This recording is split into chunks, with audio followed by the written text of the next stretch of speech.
এতদিন পর্যন্ত জাতীয় রাজনীতি আন্দোলিত হচ্ছিল বিহারের এসআইআর প্রসঙ্গকে নিয়ে এবং এই এসআইআর এর বিরোধিতায় বিক্ষোভ চলছিল, সংসদ অচল হয়ে যাচ্ছিল, এই ঘটনা আমরা দেখতে পাচ্ছিলাম। কিন্তু সম্প্রতি গত 7ই আগস্ট রাহুল গান্ধী একটি সাংবাদিক বৈঠক করেন এবং সেই সাংবাদিক বৈঠকে তিনি এতদিন ধরে যে বলে আসছিলেন অ্যাটম বোমা ফাটাবেন, তার কথা অনুযায়ী তিনি সেই অ্যাটম বোমাটি ফাটিয়ে দেন।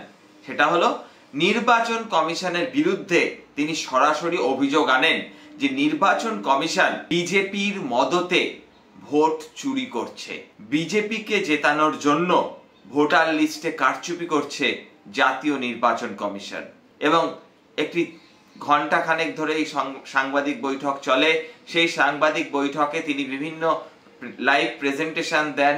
সেখানে তিনি ব্যাঙ্গালোরের একটি লোকসভা কেন্দ্রের অন্তর্গত একটি বিধানসভা কেন্দ্রের বিভিন্ন ভোটের যে বিবরণ রয়েছে, যে সংখ্যা রয়েছে, সেই পরিসংখ্যানকে তিনি সামনে রেখে বোঝানোর চেষ্টা করেন যে কিভাবে জাতীয় নির্বাচন কমিশন বিজেপিকে জেতাবার জন্য কারচুপি করছে এই ভোটার লিস্টে বা পুরো ভোট প্রক্রিয়াতেই। এবং সেখানে তিনি দেখান যে কিভাবে একজন ভোটারের নাম রয়েছে একাধিক জায়গায়, এমনকি একই ঠিকানা থেকে অসংখ্য মানুষজনের নাম ভোটার লিস্টে অন্তর্গত হচ্ছে।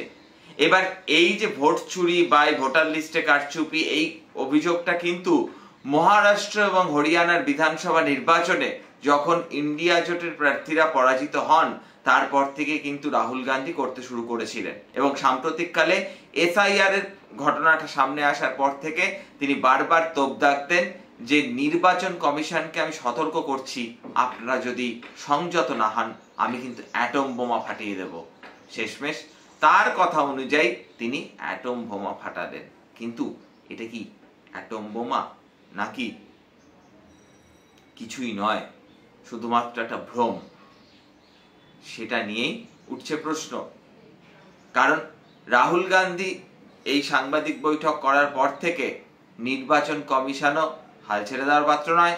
তারাও বলছে যে আপনি প্রমাণ দিন, আপনি তথ্য দিন, আমরা খতিয়ে দেখব, আর যদি না প্রমাণ না তথ্য দিতে পারেন এর কনসিকুয়েন্স আপনাকে ভুগতে হবে।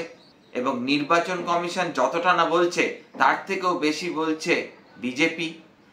ভারতবর্ষের রাজনীতির এক আজব পরিস্থিতি, যখন যে কেন্দ্রে সরকারে থাকে সে একেবারে নির্বাচন কমিশনকে সার্টিফিকেট দিয়ে দেয়, সততা নিরপেক্ষতার ব্যাপক সার্টিফিকেট, স্বীকৃতি। যখন কংগ্রেস ক্ষমতায় ছিল তখন এই জাতীয় নির্বাচন কমিশনকে কংগ্রেস নেতৃত্বরা বিরাট বড় বড় সমস্ত সার্টিফিকেট দিয়ে থাকতেন। আর বর্তমানে বিজেপি যখন ক্ষমতায়, বিজেপিও তাই করছে। কাজটা একই, শুধু চরিত্রগুলো পাল্টে যাচ্ছে, ভূমিকা একই, শুধু চরিত্রগুলো পাল্টে যাচ্ছে। এবার এই ভোট চুরি স্লোগান দেওয়া হলো, এবং এই ভোট চুরি বলুন বা হিন্দিতে ভোট চোরি বলুন, সে যাই হোক না কেন, যার নাম চাল ভাজা তার নামে মুড়ি। এবার এই বিষয়টা বর্তমানে জাতীয় রাজনীতিতে ট্রেন্ডিং, সেটা এক্স হ্যান্ডেল থেকে শুরু করে বিভিন্ন সোশ্যাল মিডিয়া হ্যান্ডেলে ভাইরাল হয়েছে। এমনকি এই ইস্যুকে সামনে রেখে ইন্ডিয়া জোটের সাংসদরা নির্বাচন কমিশনের দপ্তরে অভিযান করলেন, নির্বাচন সদনে অভিযান করলেন, এবং সেই অভিযান তো তারা নির্বাচন কমিশনের দপ্তরে পৌঁছতেই পারলেন না, কারণ নির্বাচন কমিশনের বক্তব্য অনুযায়ী তারা 30 জন সাংসদের সঙ্গে দেখা করতে প্রস্তুত, কিন্তু 300 জন বিরোধী সাংসদের সঙ্গে তারা দেখা করতে রাজি নন। এইটাকেই বিরোধী দলনেতা রাহুল গান্ধী বলছেন যে কিরকম ঔদ্ধত্য দেখুন, 300 জন সাংসদের সঙ্গে দেখা করতে রাজি নয় কেন? তাহলে কি নির্বাচন কমিশন ভয় পাচ্ছে? এবং আমরা দেখতে পেলাম যে যেদিন নির্বাচন সদনের অভিযান ডাকা হলো, সেই অভিযানের দিন বিভিন্ন বিরোধী সাংসদরা, ঠিক এখানে যেমন পশ্চিমবঙ্গে বিভিন্ন অভিযানে যাওয়া হয় আর কি, পুলিশ আটকে দেয়, সেই রকম ভাবে পুলিশ আটকে দিল। হ্যাঁ, লাঠিচার্জ করেনি এই যা, কিন্তু পুলিশের সঙ্গে ধস্তাধস্তি হয়েছে। কোনো সাংসদ ওই পুলিশের ব্যারিকেডের উপরে উঠে গিয়েছিলেন, কেউ ব্যারিকেড টোপকে লাফ দিয়ে ঝাঁপ দিয়ে ওপারে গিয়ে বসেছেন, যেমন অখিলেশ যাদব। এরকম বিভিন্ন ঘটনা আমরা ঘটতে দেখেছি, এবং তাতে কেউ অসুস্থ হয়ে পড়েছে, আমরা সেই চিত্রও দেখেছি। এবার এই ভোট চুরি আন্দোলনে যারা সঙ্গে রয়েছেন তাদের বিরুদ্ধে কিন্তু বেশ কিছু রাজ্যে রিগিং এর অভিযোগ রয়েছে। যেমন বলা যায় অভিষেক বন্দ্যোপাধ্যায়ের কথা। অভিষেক বন্দ্যোপাধ্যায় কিভাবে ভোটে জিতেছেন এবং কেমন ভাবে তিনি সাইন্টিফিক রিগিং করেছেন ভোটের গণনাতেও, এই নিয়ে কিন্তু ভুরি ভুরি অভিযোগ বিরোধীরা করে থাকেন।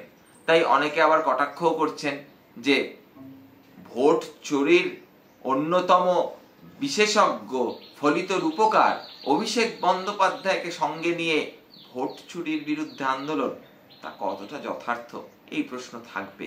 কিন্তু এটা কিন্তু স্বীকার করতেই হবে, বর্তমানে এই ভোট চুরি বলুন আর এসআইআরই বলুন, এই ইস্যুটা আবার ইন্ডিয়া জোটকে কোথাও গিয়ে একটা ঐক্যবদ্ধ করে দিয়েছে।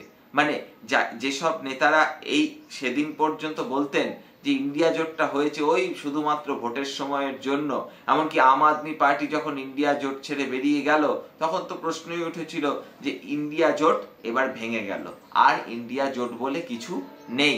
এমনকি কংগ্রেসের নেতা পি চিদাম্বরম পর্যন্ত বলেছিলেন যে ইন্ডিয়া জোট কার্যত একটা বায়বীয় পদার্থে পরিণত হয়েছে, শুধুমাত্র ভোট আসলেই তার দেখা মেলে।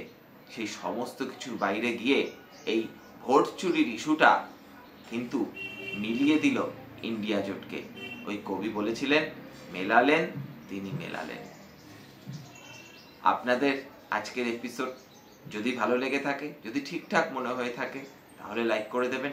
আর যদি মনে হয় অহেতুক সময় নষ্ট, অহেতুক নেট খরচা করলেন, তাহলে ডিসলাইক করতে দ্বিধাবোধ করবেন না। যারা এখনো চ্যানেলটিকে সাবস্ক্রাইব করেননি, সাবস্ক্রাইব করে দেবেন। পাশের বেল আইকনটা প্রেস করতে ভুলবেন না। দেখতে থাকুন রূপক অর্থে। দেখা হচ্ছে পরবর্তী কোনো এক এপিসোডে।